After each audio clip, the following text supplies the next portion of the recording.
बिस्बो को सब्सक्राइब करें और इस बेल आइकन को दबाएं और घिसी पिटी खबरों को देखें मजेदार कहानियों में। कौन से हिसाब से एक रन की कीमत 7,090 करोड़ की हो सकती है? याद है वो 2017 आईपीएल का फाइनल, जब राइजिंग पुणे सुपर जायंट के खिताब जीतने के लिए आखिरी गेंद से 4 रन चाहिए थे, पर सिर्फ 2 बना सके, जब वॉशिंगटन सुंदर तीसरा रन लेते हुए रन आउट हो गए, जो कि मैच टाई ब्रेक तक ले जाता और शायद नतीजा कुछ और ही हो सकता था। इसकी बजाय रन आउट ने रोहित शर्मा के मुंबई इंडियंस को 1 रन से अपना तीसरा आईपीएल खिताब जिताया। संजीव गोयनका थे उस हारने वाली टीम के मालिक, जो 2 सीजन 2016 और 17 के लिए थे, जब सीएसके और राजस्थान रॉयल्स निलंबित थे। अब उन्होंने दिमाग चौंका देने वाली 7,090 करोड़ की रकम आईपीएल के लखनऊ फ्रेंचाइजी के लिए बोली, भारत के सबसे बड़े मेले में हिस्सा लेने और उस फिसलाऊ खिताब जीतने के लिए। आईपीएल में मेरा काम अब भी अधूरा है। जब बीसीसीआई ने आईपीएल 2022 से 2 और टीमों को बढ़ाने का फैसला लिया, तो उम्मीद थी कि इनमें से 2 शहर विजेता बनेंगे, जिसको लुभाने के लिए 9 नामचीन प्रेमियों की लंबी कतारें थी। कुछ तो विदेश से भी आए। आईपीएल जैसी खूबसूरत दुल्हन का हाथ थामने के लिए सिर्फ बोली लगाने के अवसर की कीमत थी 2,500 करोड़ से अधिक व्यक्तिगत धन का होना, या सालाना औसत आय कम से कम 3,000 करोड़। जब बीसीसीआई के सौरव गांगुली ने दुबई में 25 अक्टूबर की शाम 6 बजे बोली के लिफाफे खोले, तो विजेता थे आरपी संजीव गोयनका समूह, लखनऊ के लिए 7,090 करोड़ और अहमदाबाद के लिए सीवीसी कैपिटल पार्टनर्स का 5,625 करोड़। कुल मिलाकर रकम थी 12,715 करोड़। बाद में सौरव गांगुली ने दावा किया, मैं बिल्कुल चकित नहीं हुआ जय, और मुझे अंदाजा था कि 10 से 11,000 करोड़ तक मिलेगा, लेकिन ये हमारे हिसाब से 1,000 करोड़ ऊपर है। अगर ये बात है तो बीसीसीआई का बेस प्राइस इतना कम 2,000 करोड़ रखकर क्या उन्होंने गलत हिसाब लगाया है? 12 साल पर सहारा समूह को बेची गई 1,700 करोड़ रुपए से बस कुछ ही ज्यादा। चलो देखते हैं। आईपीएल की वित्तीय नियम ऐसे हैं कि फ्रेंचाइजी को अपनी बोली की राशि 10 साल की अवधि में चुकानी होती है, एक साथ नहीं। तो 2,000 करोड़ के आधार मूल पर फ्रेंचाइजी को प्रति वर्ष 200 करोड़ का भुगतान करना होगा, लेकिन गोयनका का होगा 709 करोड़, बोली के 10%। इसके अलावा फ्रेंचाइजी के अन्य खर्च भी होते हैं, और गोयनका के लिए उनका कुल खर्च 10 सालों में बढ़कर 10,000 करोड़ तक फूलेगा। तो वो अपने इतने भारी निवेश की वसूली कैसे करेंगे? फ्रेंचाइजी की ज्यादातर कमाई मीडिया राइट्स के हिस्से से होती है, जो बीसीसीआई प्रसारकों से इकट्ठा करता है। एक रकम जो सालों साल बढ़ती जा रही है, क्योंकि विज्ञापनदाता आईपीएल को हॉट प्रॉपर्टी मानते हैं। प्रति वर्ष 900 करोड़ से बढ़कर वर्तमान में 3,270 करोड़ और आगामी 2023-27 चक्र में प्रति साल 5,000 करोड़ से भी अधिक होने की उम्मीद है। मीडिया राइट की कमाई का आधा हिस्सा बीसीसीआई रखता है और ग्राउंड स्पॉन्सरशिप का भी आधा, बाकी का आधा फ्रेंचाइजी को देता है। फ्रेंचाइजी को मिलने वाले पैसों में से 90% सभी टीमों में बराबर बांटा जाता है। पिछले साल ये 215 करोड़ था, बचा 10% विजेताओं के बीच विभाजित होता है। तो बीसीसीआई के बेस प्राइस के हिसाब से वे नई फ्रेंचाइजी से 200 करोड़ जमा करते और 215 करोड़ वापस देते। ये तर्क समझ में नहीं आया। 10 सालों के बाद फ्रेंचाइजी लाइसेंस फी नहीं देता है सिर्फ अपने राजस्व का एक निर्धारित प्रतिशत, लेकिन मीडिया राइट्स का उनका हिस्सा हमेशा के लिए बरकरार रहता है। इसलिए गोयनका, जिन्हें बीसीसीआई को 7,090 करोड़ का भुगतान करना होगा, उन्हें इसका आधे से ज्यादा तो बीसीसीआई से ही वापस मिलेगा।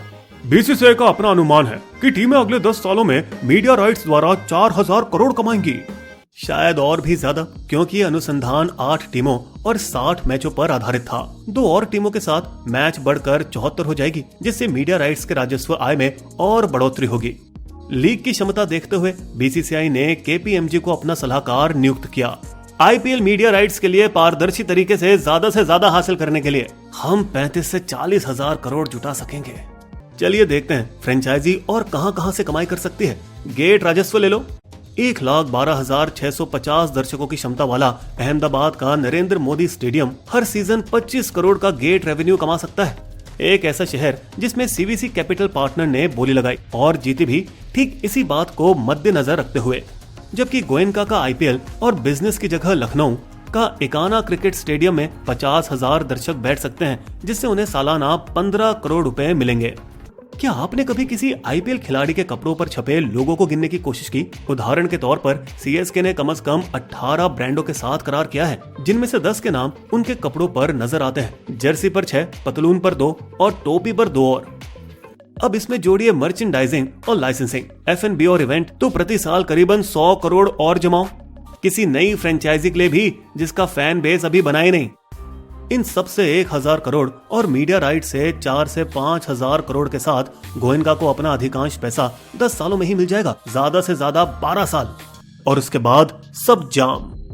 हालांकि गोयनका अगर चाहे तो 12 साल के बजाय वो 5 साल में भी ब्रेक इवन कर सकते हैं, क्योंकि तब तक टीम का मूल्य 2 गुने से ज्यादा होने की गुंजाइश है। तो गोयनका को बस इतना ही करना है कि उसकी टीम का एक छोटा हिस्सा किसी दूसरे निवेशक को बेच दे और 10 साल पूरे होने से पहले ही अपना सारा निवेश वापस जमा ले। दिल्ली कैपिटल्स के मालिक GMR ग्रुप ने भी 2008 में $84 मिलियन में खरीदी टीम की आधी हिस्सेदारी बेची थी JSW को $77 मिलियन 550 करोड़ में और अपना निवेश 10 वर्षों में 2 गुना कर दिया। 2008 में रिलायंस ने अपनी मुंबई फ्रेंचाइजी के लिए उस वक्त की सबसे बड़ी कीमत 450 करोड़ से खरीदी थी। लकी 13 साल बाद लखनऊ टीम के लिए $940 मिलियन दिए गए, जो 2008 में खरीदी गई सभी 8 टीमों के कुल मिलाकर $723 मिलियन से भी अधिक है।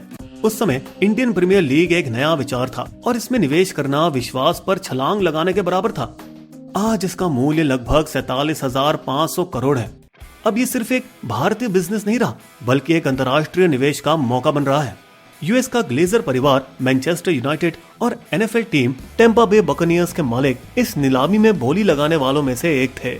अहमदाबाद के विजेता 100 billion plus private equity investor CVC capital partners formula 1 के मालिक हुआ करते थे, MotoGP, रग्बी और वॉलीबॉल लीग में भागीदार हैं और स्पेन के ला लीगा फुटबॉल के 10% के मालिक। अगर राजस्थान रॉयल्स 4 महीने ठहरता होता तो वो US आधारित रेड बर्ड कैपिटल पार्टनर्स को बेचे गए अपने 15% हिस्से से बहुत अधिक कमाता। एक कोप ने जो रुचि रखते हैं कई अंतर्राष्ट्रीय स्पोर्ट्स में, Boston Red Sox, New York Yankees, Dallas cowboy, Liverpool और टुलूज फुटबॉल क्लब और ड्वेन जॉनसन की XFL। BCCI का अगला एजेंडा होगा महिला IPL, WIPL का शुरू करना। अगर कोरोना नहीं आता तो हम अब तक इस पर आगे बढ़ चुके होते। इसमें गांगुली के लिए फायदा ही फायदा है। अगर ये मनी स्पिनर यानी सफल हुआ तो उसे शाबाशी मिलेगी, अगर फुस्की पटाखा निकला तो उन्हें फिर भी महिला IPL को बढ़ावा देने की शाबाशी मिलेगी। बिस्बो की शायरी, पैसा खूब बना रहे IPL के मैच, फ्रेंचाइजी अब नए नए पकड़ रहे हैं कैच, टीमों के मालिक करें भरकर यहाँ कमाई, लागत की आराम से हो जाती भरपाई।